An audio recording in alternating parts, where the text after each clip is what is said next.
Wow. 7-2 Minnesota, as we welcome you to Phillies Postgame Live, presented by Cure Auto Insurance, along with Ricky Vitalico, who's tapping the pen. You know he's angry. I'm angry. We'll hear from Ben Davis coming up as well.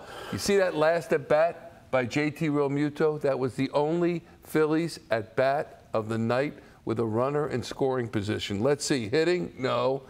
Pitching? No. Bullpen, Ricky Bo? No. All facets. They are clunking along right now, your Philadelphia Phillies. Let's start with the hitting. I mean, they come out like gangbusters in the first inning. They have 3 hits, including a Bryce Harper bomb in the first inning. They're up 2-0. What are you thinking at that point?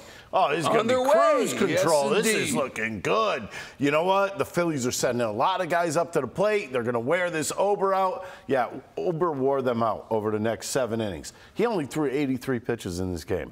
Pitched 7 innings. Yeah. 7 very good innings. 4 hits. You know when the last hit was? The second inning for the Phillies. And you know what it was? If you were watching the game, you probably said the same thing we did. Bryson Stott hits a little blooper in the right field, and Max Kepler out there decides to take a vacation on it and not catch it. So they shouldn't have had a hit since the first inning. It was a bad excuse for offense. I'm shocked. I am shocked what we saw offensively today. And then Junior Marte. Oh, my goodness. My goodness. I mean, I've never He just was recalled. He's got to go back down. I got to tell you this much. I've never seen a pitcher come in and like throwing balls behind hitters like that at will and then go to the outside part of the plate.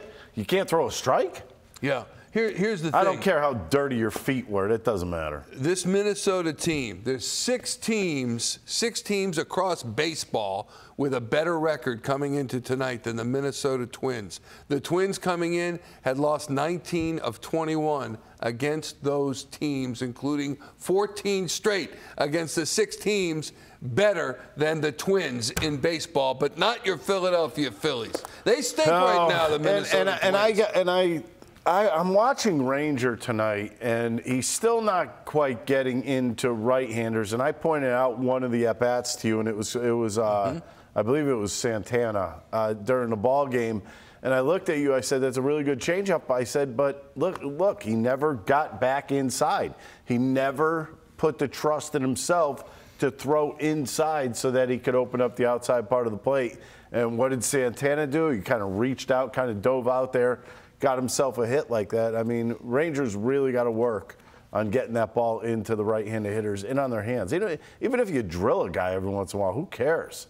At least you're getting it in there. Let's see it. The Phillies in the midst of 22 games against teams with 500 records or better. They are now 1-3 in those games. Let's go to Ben Davis out in Minneapolis. Called tonight's game with Tom McCarthy. Ben, I think you had the line of the night, unfortunately, my friend. You said, quote, "They're sloppy, and then there's this." What the heck is going on with this Phillies team? Yeah, it just wasn't a good performance tonight. Obviously, it just really got away from them later on in the ball game. The bats are they have me confused right now. The first night in Pittsburgh, great approach. The second day in Pittsburgh, not a whole lot there. The third day in Pittsburgh, great approach. Tonight, they jump out to that 2-0 lead. I'm thinking they're going to jump all over Bailey Ober, and he just shuts them down after that. So that does have me a little confused. A lot of early swinging. It was like they're not trusting themselves. The approach, staying in the middle of the diamond, hasn't been there. But they look extremely frustrated tonight offensively, and rightfully so. Just the 4 hits on the board tonight for the Phils, but it just really got away from them later in the ball game, and can't happen like that. You know, you want to say, well, those games do happen. You just don't like to see it in the midst of a 6-game road trip, and they've already lost 3 games. So it's going to be tough for them to break even on the stretch of this road trip. We'll see what happens. Ben, not terrible for Ranger Suárez, but not great for Ranger Suárez. You know, the one thing that I'm noticing in the games he's starting to have trouble in, it's like groupings. He's giving up groupings of hits all in a row, or like 3 out of 5 batters, and all of a sudden he gives up a couple runs in that inning. Is he having problems making adjustments in game? I think maybe the last couple outings, the game has kind of sped up on him a little bit and not able to execute those pitches. The one thing that I would like to see him maybe do a little bit more of, I know he's got a very good 2-seamer. However, when he's going glove side with that two-seamer, a lot of these into righties, away from lefties, a lot of these pitches are running back over the middle of the plate. If he goes back to the four-seamer, he's able to drive that four-seamer inside, glove side for him into righty, so it's not going to have that little leak back over the plate. He's got to be so perfect with that front door sinker that comes back over the inside part of the plate. But if you ride that four-seamer in there, maybe it stays truer and stays through JT's mitt so it doesn't leak back over. Maybe he can keep some of those righties a little bit more honest on the inside part. And Ben, it was the one at-bat that really kind of stood out to me because this wasn't happening earlier on the season. Carlos Santana was leading off the 6th inning. And Ranger was, like you said, not getting the pitch in enough. And all of a sudden, he drops a pretty good changeup on the outside part of the plate. And what does Santana do? Just dives out there. Wasn't respecting that he could get back in on him. I mean, that's a big key to Ranger, isn't it?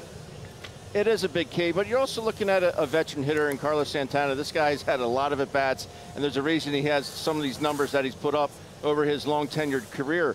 But, yeah, I mean, that was one of those things where, you got to tip your cap to him a little bit. I mean, his whole body was going towards the third base dugout, but he was able to just stay forward with his bat, move the bat forward, and dump a ball in the center field there to get things going for the Twins. But, yeah, I think sometimes if you can eliminate a side of the plate from an offensive standpoint, it just makes hitting, not that it's ever easy, a little bit easier. Because, if a guy can't execute a certain pitch, then you can just jump all over the other ones and just look solely on one side of that 17-inch dish. Ben, we've talked about how great the starters have been for the Phillies this season, how they have saved the bullpen at various points during the season. The Phillies starters entered tonight's game with 572 1/3 innings pitched, which is second in baseball only to the Seattle Mariners. Too much? Should we be concerned about it at all when you got Christopher Sanchez, career-high innings pitched, when you've got Zach Wheeler on the shelf for a little bit? Certainly he's going to make his return tomorrow with the back, and Ranger Suárez as well. Too many innings? Maybe these guys are a little tired, but I think that's a big reason why you saw Ranger come out of the ballgame tonight. That was the game plan going into tonight's ballgame, just to limit that 80, 85 pitches. He got to, 79 before Rob Thomson goes and gets him tonight. They thought it was the opportune time to do so. I think they can pick and choose when they're going to be able to get these guys out of ball games as opposed to when they can leave them in, give them a little bit longer leash, let them handle it as opposed to having some of these bullpen pieces come in. That was the game plan going in tonight. I think they can manage those innings. They might be a little tired right now, but right now there's 100 games in the books. They got 62 more to go in the regular season. We'll see how they attack it, but I think there are some chances, some opportunities. Might get a guy back here and there where they can just eat up some innings and maybe skip a start with an off day here and there. They can limit those innings. Benny, thank you. We'll talk to you tomorrow. Ben Davis joining us from Minneapolis. Thank you. Ricky Boat, let me get your thoughts on that quickly. Second most innings pitched among starting crews, the Philadelphia Phillies. Now, Taijuan Walker's coming back. Rob Thomson said, yeah, I might use him as my sixth starter. Well, think about last year. Think about last year for a second. What did they do in August? They went to a sixth starter. Whether you like it or not, it helped the Phillies out. Basically what happens is you got all these guys loading up innings, and you're happy about it because you're winning games early on in the season. But what is that actually doing to these guys? It's actually wearing them down. Wear and tear will wear you down come August and September. So instead of being in that perfect boat that they were in last year, right now they're trying to figure out a formula of how to get these guys back to, okay, where everything is crisp again. Because I watched Ranger tonight. You could see it with your eyes. He wasn't crisp. He wasn't the guy we were seeing at the beginning of the season. And he's had a bunch of days off coming into this game. His location's way off. Mechanics look a little funky at times.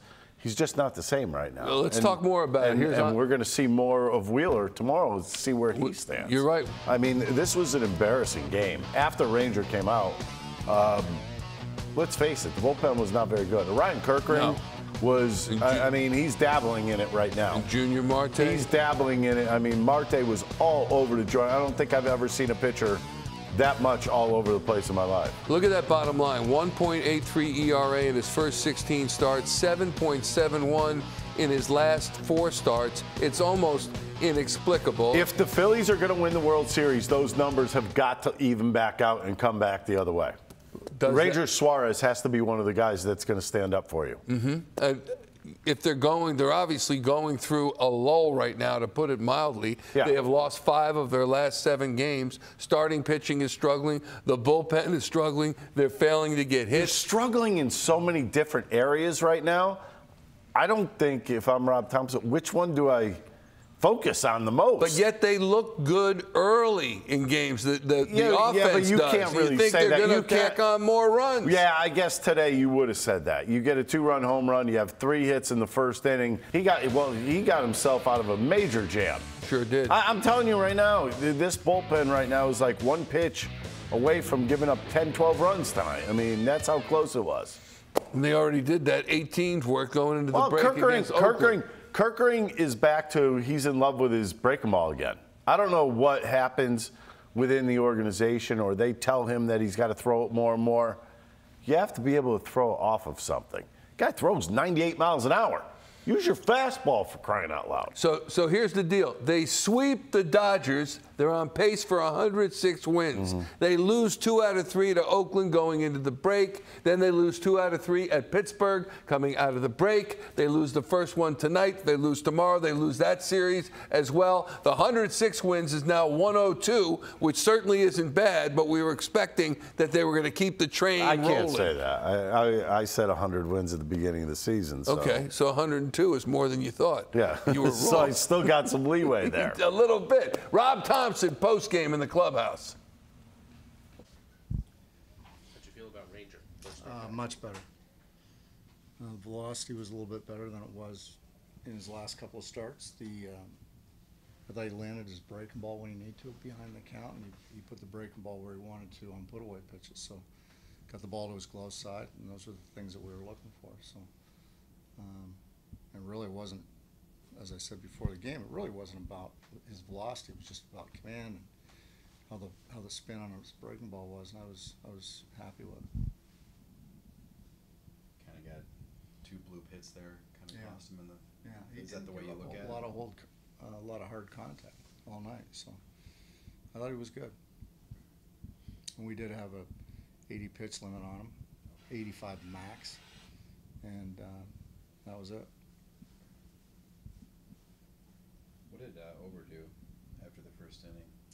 I think he started throwing his slider a little bit more, started throwing his changeup a little bit more, keeping us off balance. Because the first inning we came out and we barreled up a lot of pitches, and then I think he right away made an adjustment. Do you build Ranger now, 80, 85, 90, gradual? Yeah, I think so, yeah. I think so. As long as he comes out of it in the next couple of days and he's fine, I think I'd be pretty confident in doing that. Was it a sigh of relief at all in the sense of just how important the starting pitching is, or were you not really that concerned about him bouncing back? There's always concern, but I feel a lot better about it now. Okay. And as we got closer to the start, I felt a lot better about it because he was doing his bullpens and recovering, and it was good. What do you make of the kind of funk you guys are in as a team just in the last, I know it covers the break too, but I think it's 5 out of 7 now. Yeah, we're going through one of those times when we pitch, we don't hit, and when we hit, we don't pitch.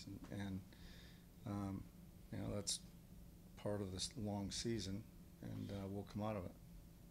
You guys haven't been playing your cleanest in the field. This evening there was the tag by Turner and the ball on left that probably could have been caught. A few other plays here and there. What do you think? Well, ball on left is a tough play. Now the tag should have been made. He's got to go for his arm instead of the body, figuring that he's going to swim. But things happen.